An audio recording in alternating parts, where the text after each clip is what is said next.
Our anchor scripture for this morning is the anchor scripture for our ministry, and that is Genesis 1:27. So God created man in his own image. In the image of God created he him. Made male and female created he them. Now he created my eyes perfectly, but now all of a sudden they begin to dim.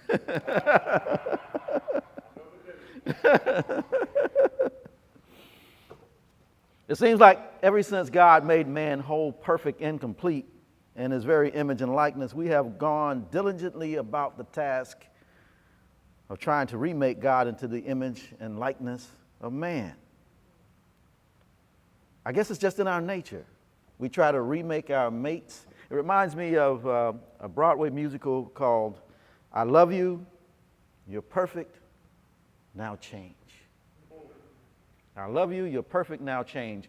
We seek what we're looking for, we find it in a mate, we attach ourselves to it, and then all of a sudden, as soon as they're committed to us, we go about the process of trying to remold and reshape them to what we want to be and to be made in our image and likeness.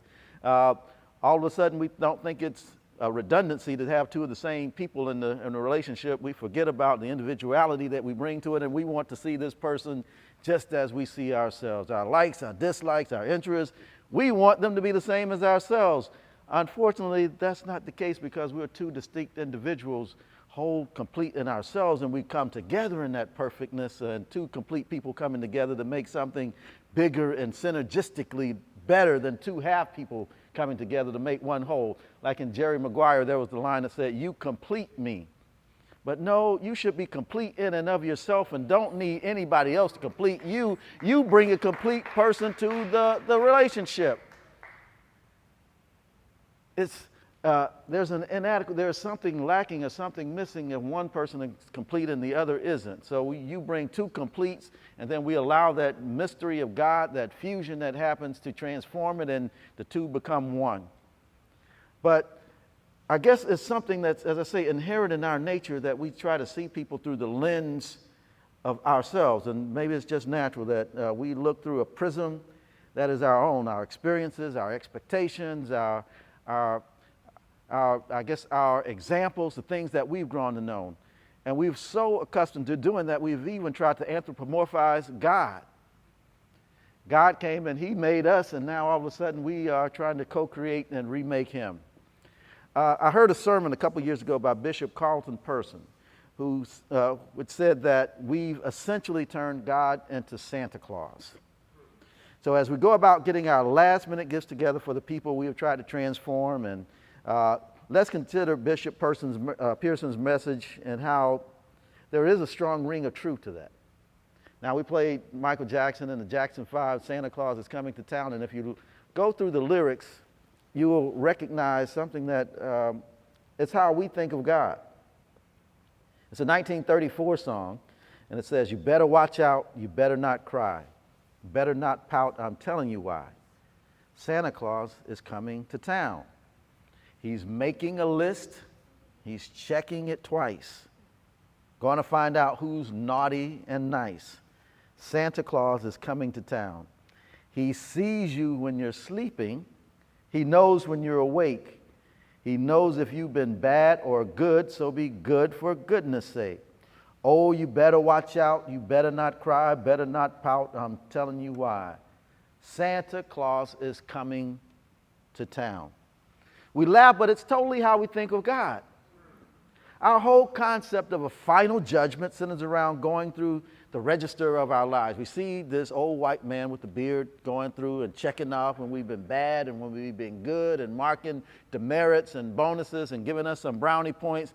And we're hoping at some point that the register balances, that the scales tip in our favor, that we've done just a few more good things than we have done negative things. And old St. Peter would be at the gate and say, "Come on in. You just skating in by the skin of your teeth, but you made it. Just slide on in." And we're hoping that'll happen. We slide on in there because we know that over on the other side, there's a ramp that if we don't make it, he pulls the chute and we slide down the ramp and we're off to the burning fires of hell forever and forever. That's how we think about God, that That is our concept of God, and we think about that. And now, as adults, when we think of Santa Claus, at some point, there's a point in this, at some point, when we transition in our thinking, transition in our thought, and we began to say that, well, I don't know quite about that. I ain't ready to give it up quite yet because those toys look good, and I'm not ready to give up that notion just yet. So we may hang on to it and linger on to it, but by about 8, we've sort of figured it out, and we may still have it in our thought, but we're only doing it just to, again, appease the parents and everything else. And then by 10 or 11, it's totally gone. And you participated in the ruse just to help the younger ones continue on. But for some reason, that's still how we think of God. We show all the spiritual sophistication of a 6-year-old when we think of God in these anthropomorphic terms.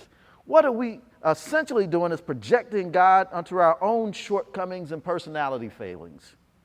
We know that in certain situations, we might be angry. And so we can think of God as being an angry God. We know that in certain situations, we would be vengeful. So we can think of God as a vengeful God. There are certain situations that arise when we might be jealous, and we can think of God as a jealous God. But those are projections from our own inadequacies, our own insufficiencies that we are trying to apply to something that's bigger and broader and more complex than we could ever wrap our heads around. Now, it's understandable that as we are progressing in consciousness, we try to compartmentalize things into terms that we can understand. We use, there was mythology, there are all these things that happen so that we can understand the complex movement of the stars, the cosmology, and we make stories that allow us to grasp it at our level of understanding. But why is it that we haven't allowed our consciousness to grow and continue to expand when it comes to spiritual things? We expand scientifically and technologically. We expand in our knowledge and in our culture. We don't listen to the same music that we did 2,000 years ago. We live in the same types of homes. We don't convey ourselves in the same way. We don't have horses that project us. We have 350 horsepower carriages without a real horse in it, and we do all these things. But still, our concept of God remains at an immature, unsophisticated level. People will argue you down if you talk about there not being a literal heaven or a literal hell or a literal devil or any of those things, because it is so personally connected to what they've internalized and believed to be true. They will give you hell to convince you that there is hell. We've done so much more than making God just Santa. We've even gone one step further, and we made him bad Santa. I don't know if you've ever seen that Billy Bob Thornton movie with Bernie Mac, where Santa would curse out the kid and kick him. We made God even worse than Santa. We turned him into bad Santa because, again, we have Santa being wrathful and vengeful and destroying whole cities, unleashing plagues, causing pestilence and violence and doing all these things. Santa is now bad Santa. God is not even good anymore. What have we done? All St. Nick, dude, the jelly old guy, he'd leave you a lump of coal if you weren't good. He didn't condemn you to eternal fire that's fueled by burning coals. That's why this ministry such as InSpirit is such an important one and a vital one. And don't let the importance of this ministry be measured in terms of the numbers that are here assembled this morning. The importance of this message cannot be underestimated. You can go out to a church that's filled to capacity, 20,000 in attendance, those churches, but they're getting a message that is incomplete if they're not feeding the spiritual development, if they're just continuing to keep people in infant stages. Even in the scripture that talks about being infants and not being able to consume the whole milk, not ready for meat. But these people are actually ready for meat. People are craving this. They're hungry for the word of truth. And how can they hear it if there is no messenger to deliver it? That is our mission. That is our purpose. We need to be on purpose of delivering this message of truth that we were made in the image and likeness of God. And in that image and likeness of God, we have given to us everything that we need to make our existence at this place and this time mean something. We can leave that dent in the universe. We can affect the lives of people. We can get people to think about things that they haven't really considered before. We've heard things all of our lives through doctrine, through tradition, through history, through theology, things we've heard all of our lives, and we've internalized some of those things, but we don't have clear concept or clue as to what they actually mean. When we just share some simple truths, Minister Jehudi and Bobby and those guys, when they're at Bible study and one day, scriptural study, one day I would actually like to be here to participate, people's eyes can be open to seeing scriptures in new ways and in new lights. This is not a literal thing that we're doing. The scriptures were never intended to be literal. They were written by people who were very well versed in symbology, numerology, mysticism, spirituality, esoteric arts. These were just people who were literalists. They analyzed the stars. They knew what was happening. They recognized ancient and ageless truths that transcend the Judeo-Christian theology that we've created, truths that have been around since day one, truths that existed when our anchor scripture said we were created in the image and likeness of God. Immutable truths, unchangeable truths, truths that are not dependent upon circumstances or facts, situations, or anything that are variable, that are chimeric, that are changing. Truth is immutable. Truth is. It just is. Doesn't matter what mood we're in, how we feel, emotionally, how we're connecting. Things go up and down. We feel happy. We feel sad. It can flip on a dime. It can change in a minute, in a millisecond. Those are not truths. That's how we feel at that moment. And we have to live outside of that and live in truth. Santa Claus is coming to town. God is not making a list and checking it, not even once, let alone twice. God is not checking on it to see if you've been good or bad. That was what the story of the Adam and Eve in the garden. The tree of life said the knowledge of good and evil, but I like to think of more so as the concept of good and evil. The very thought being ingrained and seated in your mind that there is a good and evil was the beginning of the separation, of the division. That's the separation that happened, the removing from the garden, that perfect state in which we were in. The metaphorical garden that we were talking about. The garden of perfection was that perfection of knowing that there is no separation, that there was no good and evil, that there was only God, and God is only good.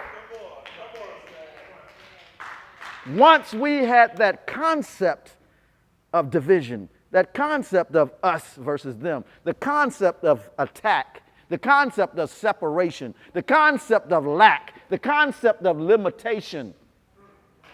Once that seed began to grow and germinate, there was no place to go but out of the garden. We had expelled ourselves. God didn't kick us out. We kicked our own selves out. We submitted the eviction papers. We allowed the marshals to come in and to displace us. Put it on the sidewalk. God didn't kick us out of the garden, and the garden is there for us to return to.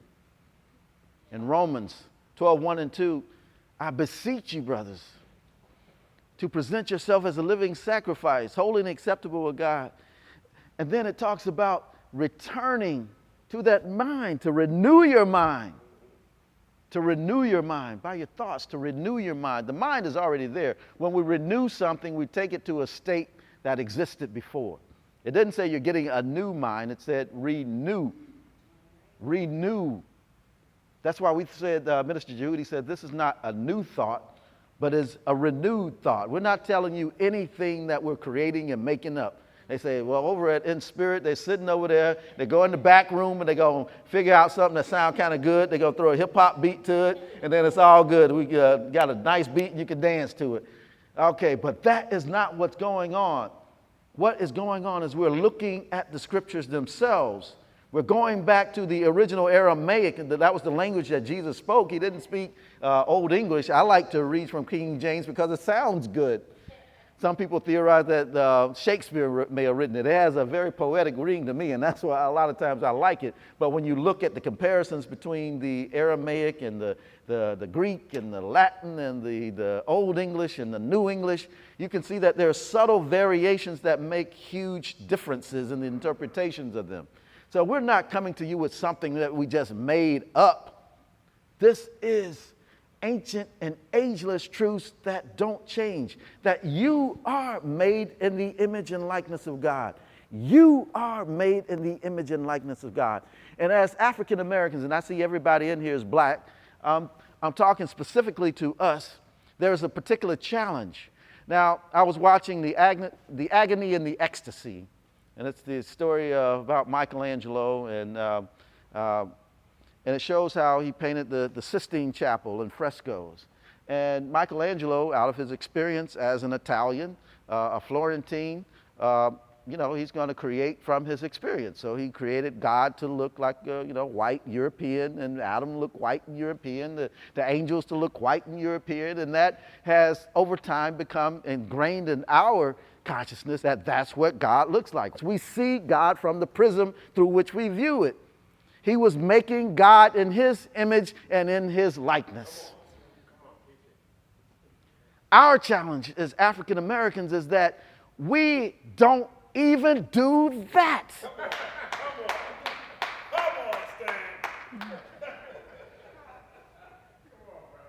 We can't even imagine God looking like ourselves.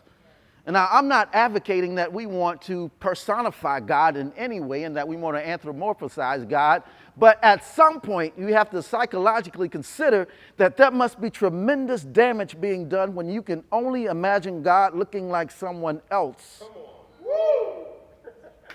At some point, you have to level set and at least be able to see God looking like you, and then step forward beyond God looking like anybody, leaving gender, color, classes, division, isms, schisms, all these things behind. But at some point, we have to heal as black people to see God as ourselves first, and then the progression of healing has to take place. There are people who will get upset if you put anything that looks like a black God or Jesus in a church. Black people will do this. That has to be corrected. We have to heal the psyche and the consciousness of these wonderful young black people right here so that they can step strongly into the world, strongly knowing themselves. Cornisha, congratulations, parents. As she steps from college and steps from Fort Valley into the world, she has it ingrained in her who she is, what she is, whose image and likeness she was created in. And she can step out and do some wonderful and tremendous things because she has that grounding. She doesn't have to accept that God looks like anything but herself. That's where you see the image and likeness of God. The only one you'll see is when you look in the mirror and you look at each other. Look next to you. That's the God that you'll see. Look in the mirror. That's the God you'll see. You're not going to see anything else.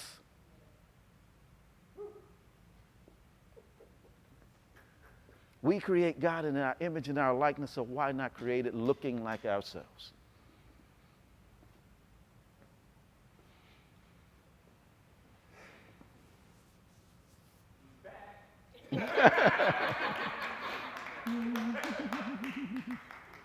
The truth is, and that's the other anchor scripture that we use. The second anchor scripture, John 4:24.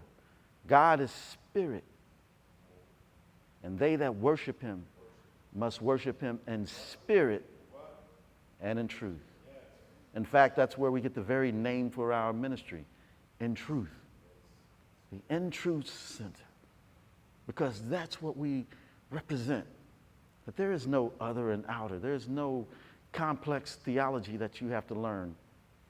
All you have to know is that God made you in the same way that he made everyone else. That we're all one. There's no separation. There's no division. There's only love. What is God? we know God as being omnipotent and omniscient and omnipresent, but even that is an error because those things are descriptive. God encapsulates all those things, and it's more accurate to say God is omniscience. God is omnipresence. God is omnipotence. God is all those things, all inclusive. And we manifest all those things. If we're made in the image and likeness, then we share those attributes. The ocean is the ocean, but you take a droplet out of the ocean, and the composition of that droplet is the composition of the entirety of the ocean. We are not God in totality, but we are God in droplet. Y'all don't hear me now.